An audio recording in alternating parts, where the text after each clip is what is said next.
This channel does not promote any violent, harmful, or illegal activities. All content provided by this channel is meant for an educational purpose only. Bangla medical কলেজগুলিতে দুর্নীতির ঘুঘুর বাসা। উত্তরবঙ্গ মেডিকেলের number বাড়ানোর চক্রের এবার আস্তে আস্তে পর্দা ফাঁস হচ্ছে একের পর এক। চক্রের পান্ডাকে না অভিজ্ঞ দে এইচওডি ও পড়ুয়াদের প্রবল চাপের মুখে মেনে নিচ্ছেন উত্তরবঙ্গ মেডিকেলের dean. Fair and bright night and day cream, ত্বক থাকবে ব্রাইট সারাদিন, পলিউশন ফ্রি, ঠিক যেন রাতের ফোঁটা সাদা ফুল।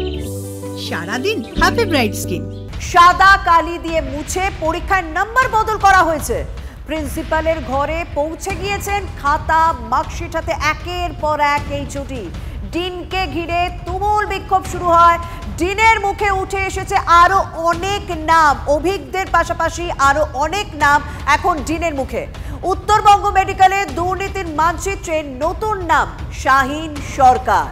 ডিনের দাবি তৃণমূল ছাত্র পরিষদের নেতা শাহিনও তাকে ফোন করেছিলেন। উত্তরবঙ্গ মেডিকেলের নেফ্রোলজি বিভাগের প্রধান অর্পিতা রায় চৌধুরীর আক্ষেপ, আগে প্রতিবাদ করলে মেয়েটাকে মরতে হতো না।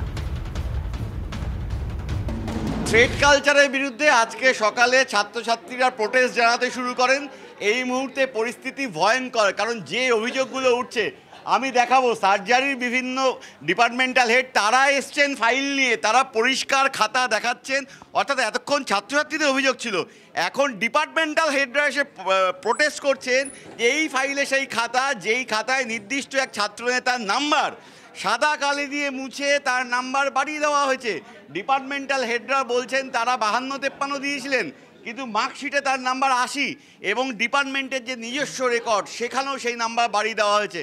কারা বাড়ালেন? সেই উত্তরবঙ্গ লবির যারা ক্ষমতাসীন গোষ্ঠী, তাদের বিরুদ্ধেই কিন্তু অভিযোগের আঙুল উঠছে। ডিন সন্দীপ সেনগুপ্তের বিরুদ্ধে আঙুল উঠছে। অনেক অভিযোগ, আর অভিযোগের কোনো শেষ নেই। ওরা প্রিন্সিপাল চাপ দিয়ে আমাদের পোস্ট গ্রাজুয়েট ছেলেকে দিয়ে প্রেশারাইজ করে নম্বর সালাকারি মুছে লেখা হয়েছে। এর ইনভেস্টিগেশন হলে আমরা ডাটা দেখিয়ে দেবো। এরা পাস করে ডাক্তারি করবে বলতে পারবো না, সে ভালো হতেই পারে। এটা কতদিন ধরে চলছে এটা আমি বলতে পারবো না। এই পরীক্ষাটা এবারে আমরা পরীক্ষাটা নিজেরা নিয়েছি, এবার আমরা জানি যে এই করাপশনগুলো হয়েছে। টাকার বিনিময় বলতে পারবো, সেটা দিন আর উত্তর দেবে। এই অভিযোগ ঠিক নয়, আর আমি এক্সামিনারও ছিলাম না, তো কাজেই নাম্বার বাড়ানোর কোনো প্রশ্ন ওঠে না। আমি এই বিষয়ে কোনো অবগত নই। অভিযোগ করতে পারে, কিন্তু আমি তো বলার সুযোগ পাচ্ছি না। না না, আমি কোথায় বাড়ালাম? আমি কোথায় নাম্বার বাড়িয়েছি?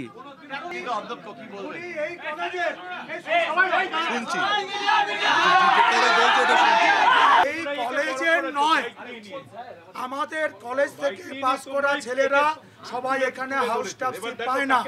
উনি নিজের কোন স্বার্থে জানি না কলেজ থেকে পাস করেনি, ইন্টারভিউর প্যানেলে নাম ছিল না, এমন একজনকে হাউস স্টাফ সিট দিয়েছে। আমরা চাইছি আপনার জেল হবে, আমরা চাইছি আপনার জেলে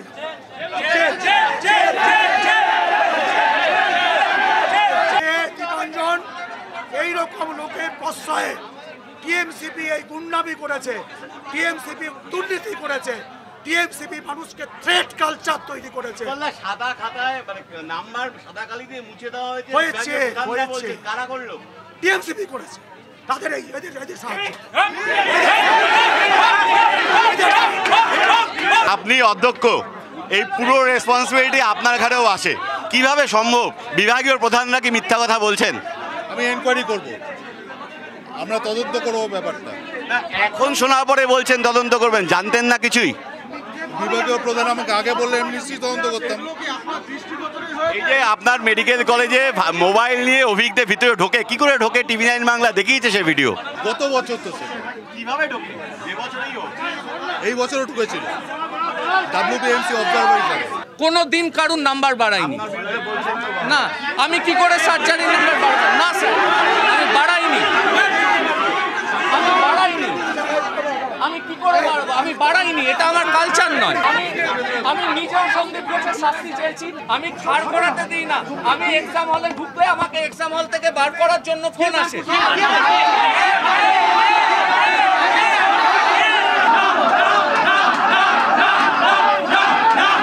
কে করেছে? নাম চাই। সবসময় যে ডাইরেক্ট ফোন আসতো তা না, অনেক ক্ষেত্রে অভিক ফোন করেছে।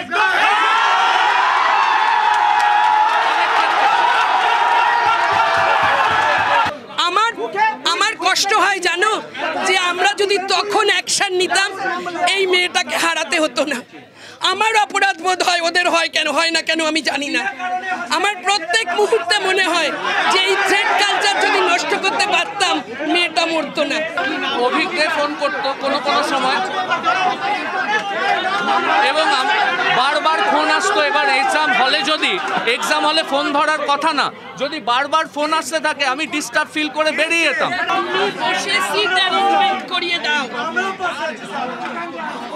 আমি করি না ম্যাম, আপনাদের ভুল হচ্ছে, দোষের ভাগটা আমার উপর দেওয়া হচ্ছে। আমি বলছি যে দু একটা ক্ষেত্রে হয়তো স্যারের কাছেও ফোন আসতো, স্যারও আমাকে দু একবার বলেছেন যে তুমি ওখানে বেশিক্ষণ না থেকে চলে এসো, কিন্তু আবার স্যার বলেছেন। হ্যাঁ, ফাইনাল ইয়ারে দু একবার শাহিন সরকার ফোন করেছিল, কিন্তু ক্রান্তিকাল এসে গেছে, ক্রান্তিকাল। আর ওই মেয়েটার কাছে আমরা সবাই অপরাধী